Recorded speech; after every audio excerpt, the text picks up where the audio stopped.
South ఇండియాలోనే అతి తక్కువ ధరలకి రత్నాలనందించే ఏకైక సంస్థ 6JVR. Welcome to Suman TV. భారతదేశ ఉపరాష్ట్రపతిగా డాక్టర్ కె లక్ష్మణ్. ఏ నోట విన్నా అదే మాట.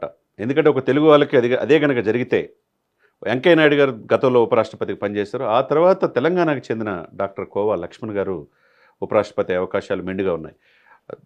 ఇటీవలే ఇప్పుడు ప్రజెంట్ ఉన్న ఉపరాష్ట్రపతి గారు ఆరోగ్య కారణాల ద్వారా ధన్ఖడ్ గారు రిజైన్ చేశారు.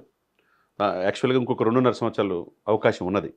మరి ఎవరిని చేయాలా? అది దక్షిణ భారతదేశాలకి ప్రాధాన్యత ఇవ్వాలనే ఆలోచన కేంద్ర అధిష్టానికి బీజేపీ పెద్దలకు ఉన్నట్టుగా స్పష్టంగా అవగతమవుతుంది. కాబట్టి అదే జరిగితే కనుక డాక్టర్ కె లక్ష్మణ్కి అదృష్టం వరించే అవకాశం స్పష్టంగా కనబడుతుంది. ఎందుకంటే ఈ దేశంలో ఆయనకున్న పదవులు, ఆయనకున్న ప్రాధాన్యత ఏ రాజకీయ నాయకుడికి లేదంటే అతిశయోక్తి కాదు. 1980లో బీజేపీలో చేరాడు. ముషీరాబాద్ 2 సార్లు ఎమ్మెల్యేగా పనిచేశాడు. తర్వాత బీజేపీలో చేరకముందు విద్యార్థి నాయకుడిగా ఏబీవీపీ నుంచి ఆర్ఎస్ఎస్ ఆ యొక్క భావాలు పుణికిపుచ్చుకున్నారు. ఆ విధంగా ఆర్ఎస్ఎస్ స్వచ్ఛంద సేవా సంస్థతో పాటు విహెచ్పి విశ్వ హిందూ పరిషత్ ఇవన్నిటితో కూడా ఉంటా అటు ఢిల్లీ పెద్దలతో ఎప్పటికప్పుడు పార్టీ ప్రతిష్ట కోసం, పార్టీ సంస్థాగత నిర్మాణం కోసం విశేషం కృషి చేశాడు. అంతకుముందు 2 సార్లు హైదరాబాద్కి బీజేపీ అధ్యక్షుడిగా పనిచేశారు. మోదీ గారి హయాంలో ఆ రోజు 2014 నుంచి మోదీ గారు ప్రధానమంత్రి అయ్యే సమయంలో కూడా పవన్ కళ్యాణ్ గారు ఇదే లాల్ బహదూర్ స్టేడియంలో పవన్ కళ్యాణ్ గారు, మోదీ గారు, లక్ష్మణ్ గారు అప్పుడు బీజేపీ అధ్యక్షుడు ఆధ్వర్యంలో ఎలక్షన్ సంగ్రామానికి నాంది పలికారు. మరి ఆ రోజు మోదీ గారు చూశారు లక్ష్మణ్ గారి యొక్క పనితీరు. మరి ఆ రోజు నుంచి ఈ రోజు వరకు 1980 నుంచి ఇప్పుడు వరకు చాలా సంవత్సరాల పాటు బీజేపీని ఇంత ప్రాధాన్యత ఉన్న నాయకుడు ఎవరు లేరని అనుకోవాలి. ఎందుకంటే సంస్థాగతంగా బీజేపీని గ్రాస్ రూట్ లెవెల్లో తీసుకెళ్తాం. ఆ తర్వాత లక్ష్మణ్ గారి తర్వాత బండి సంజయ్ గారు పార్టీ నిర్మాణాని కోసం కృషి చేశారు. ముందు నుంచి లక్ష్మణ్ గారు ఉన్నారు. మరి ఆయనకున్న కెపాసిటీ ఏంటి? నేను ఇందాక చెప్పినట్టుగా ఈ దేశంలో అతనికున్న పదవులు, ప్రాధాన్యత ఈ రాజకీయ నాయకుడికి లేదు. ఎందుకంటే ఇప్పుడు బీజేపీ ఓబీసీ మోర్చా జాతీయ అధ్యక్షుడిగా ఉన్నారు. యూపీ ఎలక్షన్లో కూడా యోగి ఆదిత్యనాథ్తో పాటు ఉండి బీసీల యొక్క సంఘటితాన్ని దేశవ్యాప్తంగా చేయగలిగారు. అదొకటి కీలకమైన వ్యక్తి.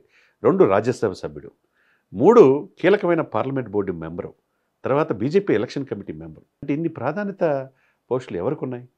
దీంతోపాటు ఇప్పుడు సంస్థాగతంగా ఎలక్షన్స్ కమిషన్ కూడా ఆయన పర్యవేక్షణలో జరుగుతున్నాయి. అంటే మరి దాన్ని బట్టి చూడాలి. అంటే ఒక స్థిరమైన నాయకత్వం, ఒక దృఢమైన ఆలోచనలు, అంటే ఈ పార్టీకి లాయల్టీగా ఉంటాడనేది ఆయనకి ప్లస్. ఏంటంటే తెలుగు, తమిళ్, హిందీ, ఇంగ్లీష్ అన్ని భాషలు చక్కగా వచ్చు. కాబట్టి ఈ రోజున ఇటీవల కాలంలో ఏషియా పసిఫిక్ రీజనల్ వర్క్షాప్ కూడా భారతదేశం తరపున రిప్రజెంటేషన్గా ఎవరు వెళ్ళారంటే doctor K Laxman and Congress నుంచి వేణుగోపాల్ గారు. అంటే దాన్ని బట్టి అర్థం చేసుకోవచ్చు. మరి స్వపరిపాలన తర్వాత భారతదేశానికి కామన్వెల్త్ దేశాలతో పాటు ఫిజీలో జరిగిన ఈ సమావేశానికి దేశం తరపున రిప్రజెంటేషన్ చేశారంటే ఆయన ప్రాధాన్యతను అర్థం చేసుకోవచ్చు. మరి ఇప్పుడు ఉపరాష్ట్రపతి వంతయింది. ఉపరాష్ట్రపతిగా మొన్న ఈ మధ్యదాకా బీజేపీ జాతీయ అధ్యక్షుడు కూడా నడ్డా తర్వాత అవుతారన్నారు. మరి ఇప్పుడేమో ఉన్నట్టుండి ఉపరాష్ట్రపతి ఆయన పేరు వెలుగులోకి వచ్చింది. మరి ఆ విధంగా దక్షిణ భారతదేశంలో ఉనికి కోసం బీజేపీ తాపత్రయపడుతుంది. ఎందుకంటే ఒకవైపు కేరళ, తమిళనాడు, కర్ణాటక, అటు ఆంధ్రప్రదేశ్లో already success rate Pawan Kalyan గారి ద్వారా వచ్చింది. మరి తెలంగాణలో కూడా ఈ కూటమి ఇదిలోనే ముందుకెళ్లాలని అనుకుంటున్నారు. కాబట్టి డెఫినెట్గా లక్ష్మణ్ గారికి కనుక ఉపరాష్ట్ర పదవి ఇస్తే బీజేపీ కలిసి వచ్చే అవకాశం స్పష్టంగా కనపడుతుంది. ఎందుకంటే ఏ భారతదేశంలో ఏ విధానపరమైన నిర్ణయాలు తీసుకోవాలన్నా ఈ పార్లమెంట్ బోర్డుదే నిర్ణయం. ఈ పార్లమెంట్ బోర్డులో ఎవరుంటారు? 11 మంది మాత్రం ఉంటారు. 11 మందిలో మోదీ గారు ఉంటారు, తర్వాత అమిత్ షా ఉంటారు, రాజ్నాథ్ సింగ్ ఉంటారు, తర్వాత నితిన్ గడ్కరీ ఉంటారు. ఇటువంటి వ్యక్తులు 11 మందిలో తెలుగు రాష్ట్రాల నుంచి ఏకైక వ్యక్తి, దక్షిణ భారతదేశంలో ఏకైక వ్యక్తి ఎవరున్నారంటే ఒక లక్ష్మణ్ గారికి మాత్రమే అవకాశం దక్కింది. మరి ఇన్ని పదవులు అధిరోహిస్తా బీజేపీలో ఇంత ప్రాధాన్యత కలిగి ఉన్న లక్ష్మణ్ గారికి కంటే గొప్ప అర్హతలు ఉన్న వ్యక్తి ఉభయ తెలుగు రాష్ట్రాల్లో ఎవరు లేరు. మరి బీజేపీ ఏమి నిర్ణయం తీసుకుంటుందో, ఒకవైపు రాజ్యసభ సభ్యుడిగా బిజీ షెడ్యూల్లో ఉండి దేశవ్యాప్తంగా ఎలక్షన్స్ కమిషన్ ఇప్పుడు బీజేపీ జరుగుతుంది, ఎలక్షన్స్ సంస్థాగత ఎలక్షన్లు అవన్నీ కూడా రిటర్నింగ్ ఆఫీసర్గా ఆయనే ఉన్నాడు. తర్వాత ఎక్కడ ఏ సమస్య వచ్చినా అన్ని రాష్ట్రాల్లో బీజేపీ తరపున దూతగా వెళ్తున్నాడు, బీజేపీ తరపున ఇతర దేశాలకు ప్రతినిధిగా వెళ్తున్నాడు.